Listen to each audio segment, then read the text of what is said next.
Hey everybody, it's Jason Blaha here, and the other day I was doing some reading on the fact that there are multiple startups going now in which a lot of relatively wealthy people have invested into this concept of growing lab-grown meats from stem cells, and it looks like some of these companies are actually having success, and they're looking to actually have these things out on the market in the next few years. And it seems like a lot of the research right now is going into how can they make them cost effective. Can they get the technology down to a level to where it's cost effective for the average person, that it could be just as cheap or as competitive with currently factory farmed meat. Now, this raises a number of interesting questions because, we see that veganism, there are tons of vegans in the online fitness community. They're a big part of this community because most vegans, as a general rule, tend to be health-oriented people, even though they make up a tiny part of the overall demographic.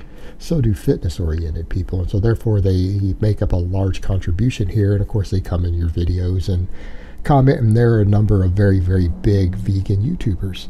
And the thing is, this really raises an interesting question because what ultimately anyone who looks at the science understands, and I understand there's going to be a few vegans who will come here and argue with this, and they'll say something like, no, you're wrong.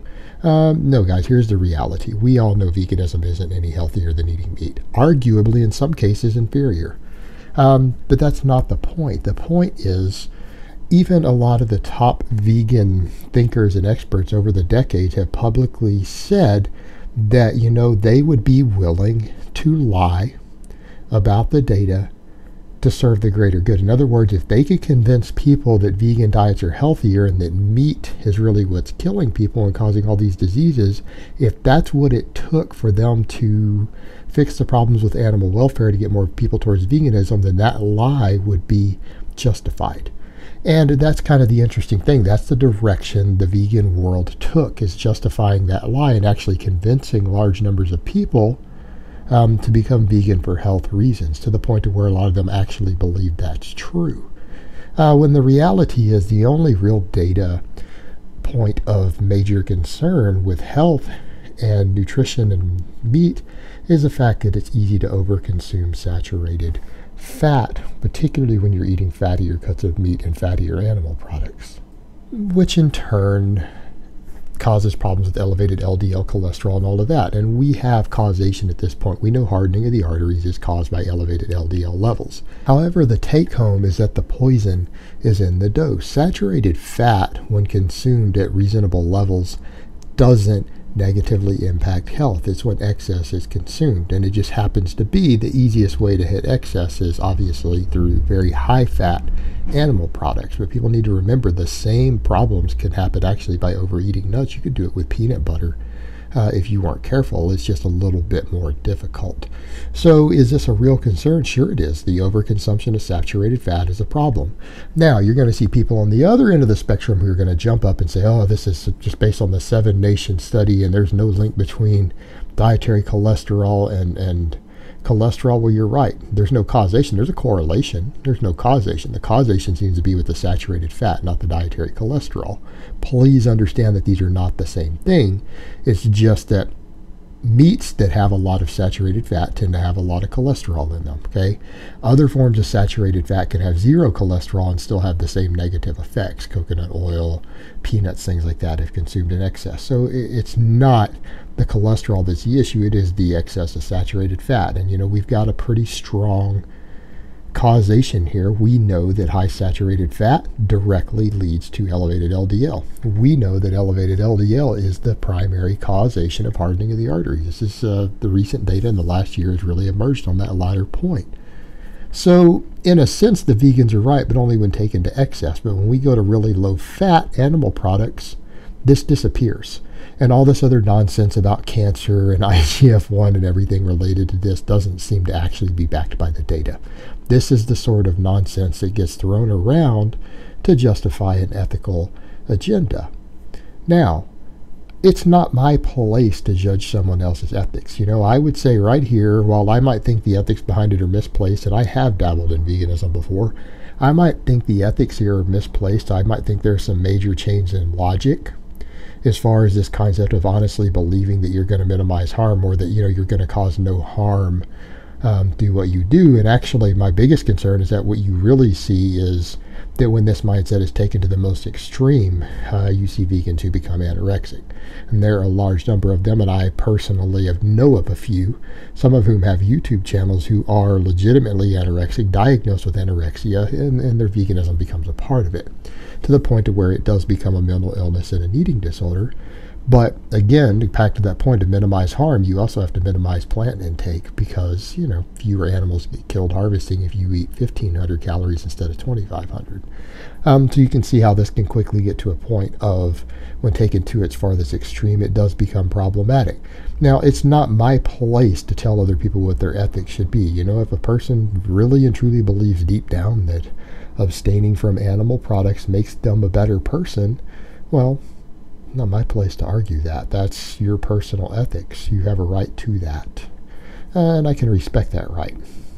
But that being said, when we come to this whole point about lab-grown meats, if this technology really takes off and they are using stem cells to where essentially you can take one healthy animal and probably grow thousands and thousands of pounds of meat without causing significant harm to this one animal. In fact, this animal could be kept in a very, very happy environment where they get, a muscle biopsy once every few months to get some stem cells.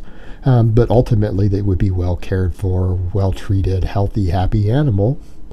It isn't killed, isn't really put through anything overly painful, isn't subjected to a lot of these concerns with factory farming, and then all of a sudden you create enough meat as if you had raised 500 or 1,000 animals to get that meat and slaughtered them.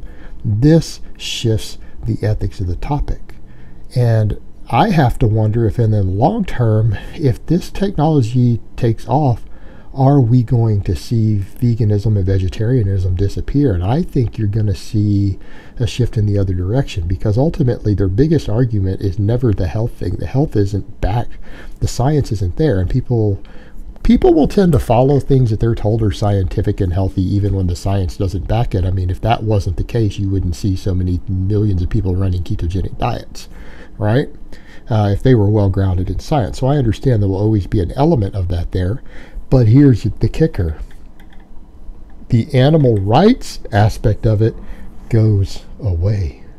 In other words, we have a potential for a technological solution to address all of the major concerns of vegetarians and vegans. And number one, the killing of animals, or even in any sort of brutality of animals they're concerned with. Because again, a healthy, happy animal could actually have a long, healthy life and still contribute stem cells to this, and actually be kept in a really nice environment and be happy. And since you only need one of them to produce very, very large amounts of stem cells and meat and everything else, that animal could actually have a pretty good life and live to old age and die of natural causes without having to be slaughtered. Without having to go through a lot of the things that they're even concerned with dairy cattle and everything else. So you've got that to consider. Then we have, what about even the environmental concerns? Well, all the concerns with greenhouse gases and methane and everything else that a lot of the vegans raise, well, this starts to go away with lab-grown meat, because you're not putting it through a live animal that's digesting stuff and creating greenhouse gases and methane, and all the concerns for environmental spill-off with all of the excess fecal matter and everything. All these ethical concerns that vegans have with eating meat are now addressed by technology, by technological innovation. Then we kind of come to the other point. What about the health concerns? What about the saturated fat? Well, when you have lab-grown meat that you're raising under your exact conditions and you're determining what nutrients go in it, you'll have the ability to control the amount of marbling in the meat. In other words, you could grow the meat as lean as you possibly wanted. In other words, in fact, you might even want to grow it really lean, just so that you get more protein and a higher quality product with less use of resources, because it takes more resources to produce those extra grams of fat on there than it does the extra grams of muscle tissue, right? More energy, more resources are used. It actually would end up being very cost effective. Some people might want it more marbled, but you kind of come back to the point of technologically, it gives you the complete option to do that. So then again, the biggest Health concerns for overconsumption of meat and animal products are also eliminated with this technology.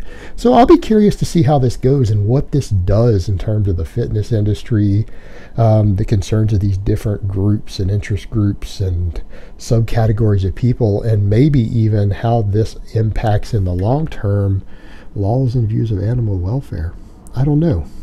It's going to raise a lot of questions, and I guess we're going to have to sit back and watch it and see what happens. All right, guys, well, that's really all I have to say on that today. Hope it's been informative, and I will talk to you guys next time.